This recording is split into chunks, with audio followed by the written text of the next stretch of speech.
Le soleil avait rendez-vous avec la lune ce week-end dernier. Notre reporter Thomas était présent, subjugué, le mot n'est pas trop fort, par cet événement récurrent. La lune est là, mais le soleil ne la voit pas. Enfin, finalement, tout s'est bien arrangé. Le prochain rendez-vous n'est pas pour tout de suite. Espérons qu'ils se retrouveront tout de même un de ces jours.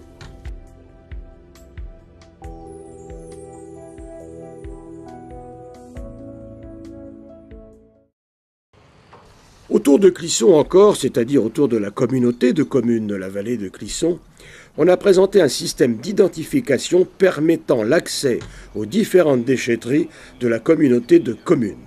Elles sont au nombre de 4 et des élus et responsables se sont mobilisés pour sensibiliser les usagers que nous sommes. Explication.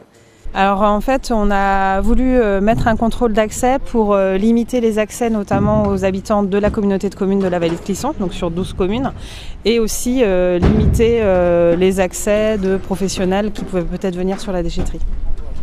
Les professionnels, rappelons-le, ils ont une autre déchetterie. Ils ont une déchetterie qui est à côté, qui est Fers, et ils peuvent aussi avoir d'autres déchetteries sur le vignoble, à Valette il y en a une autre, et puis autrement sur l'agglomération nantaise.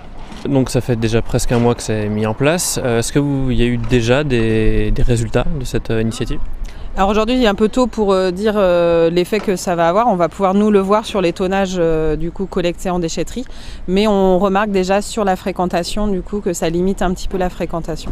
Le nouveau système mis en place depuis cet été était attendu par les utilisateurs qui ont bien écouté le message et les explications des élus.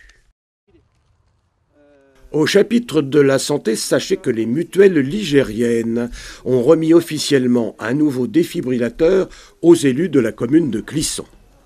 Un cadeau à la ville qui sera installé au gymnase Caco.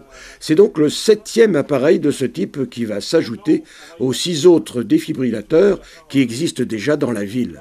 Rappelons que cet équipement a en charge l'analyse et l'activité du cœur d'une personne en arrêt cardio-respiratoire. Il faut savoir que les chances de survie augmentent si la réanimation cardio-pulmonaire et la défibrillation sont entreprises dans les 5 premières minutes qui suivent un arrêt cardiaque. Donc ça peut servir pour les sportifs, pour les scolaires, et toute personne qui est aux alentours peut venir chercher ce défibrillateur parce qu'il est accessible 24 heures sur 24. L'objectif, c'est qu'on perde le moins de temps possible, car 1 minute sans activité cardiaque, c'est 10% de chances de survie en moins. Donc voilà l'objectif principal de cette mise en place de défibrillateur. Calme, vérifiez l'état de conscience, demandez de l'aide. Restez calme. Donc ce qui est également engagé, c'est un partenariat avec l'Union départementale des premiers secours de Loire-Atlantique, avec qui on va proposer aux associations clissonnaises de former 200 personnes aux gestes qui sauvent. Donc d'ici le mois d'octobre, 5 samedis durant, il y a 200 personnes qui vont pouvoir s'inscrire pour venir au complexe sportif du Val-de-Moine et assister et se former au message qu'il faut retenir, alerter, masser et défibriller.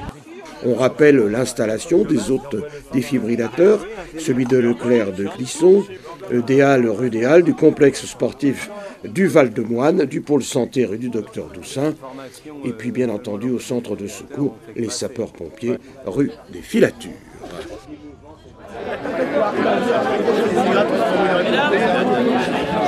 Ça se passe tous les ans, et tous les ans ça se passe bien au marché du dimanche à Valette.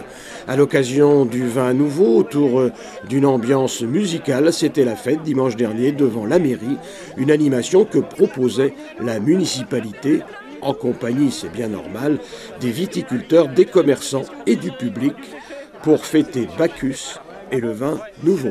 Il est enfin arrivé et la tradition est respectée. Ça nous permet de faire déguster pendant le marché la production 2015.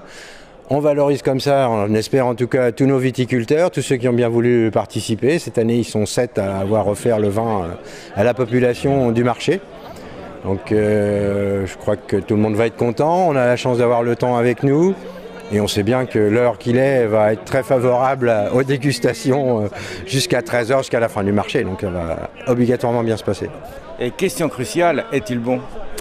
Alors, c'est au goût de chacun d'abord, mais on a 7 variétés vraiment différentes, on les a distinguées de façon à ce qu'on a commencé vers 10h30 avec un vin beaucoup plus fruité, et au fur et à mesure on va aller sur du plus sec. Donc il y a vraiment, c'est là qu'on profite des saveurs différentes des terroirs, des goûts qui sont différents de l'un à l'autre. Et on espère qu'il sera bon, parce que là c'est un premier jus comme on dit, hein. Mais il sera bon. Souris. Souris. Bonjour. Pendant que les parents boivent, n'allez pas croire que les enfants trinquent, ils sont même très sérieux au sein du conseil municipal des enfants et toujours à Valette. Après en avoir délibéré, et démocratiquement bien sûr, ces très responsables enfants ont voté l'idée d'organiser une tombola dont les bénéfices iront à l'association Médecins sans frontières. Bravo! Je participe à la tombola de Valette pour Médecins sans frontières. Tout ce qu'on gagne par la tombola, nous donnons à Médecins sans frontières. Et comment ça fonctionne la tombola? Il y a des lots et on paye 1 € le ticket ou 2 € les 3. Quand on demande un ticket c'est toujours gagnant. Au moins le ticket est toujours gagnant. Donc quand tu gagnes, tu gagnes un lot.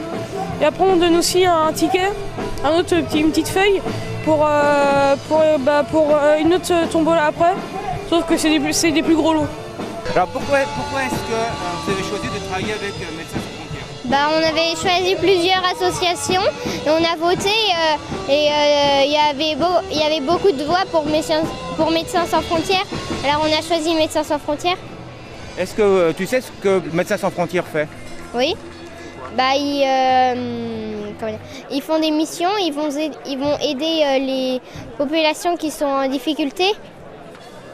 Ils les soignent, puis après ils repartent.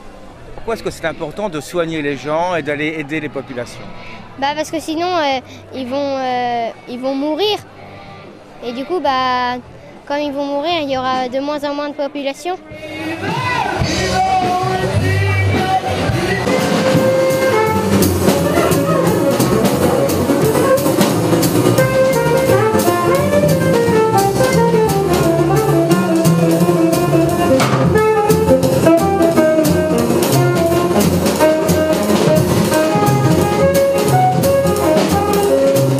Pour terminer en musique, une visite dans une cave connue des seuls amateurs de jazz, c'était à Mousillon.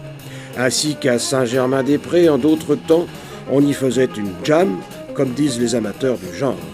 On vous laisse écouter et savourer un solo de batterie assez exceptionnel.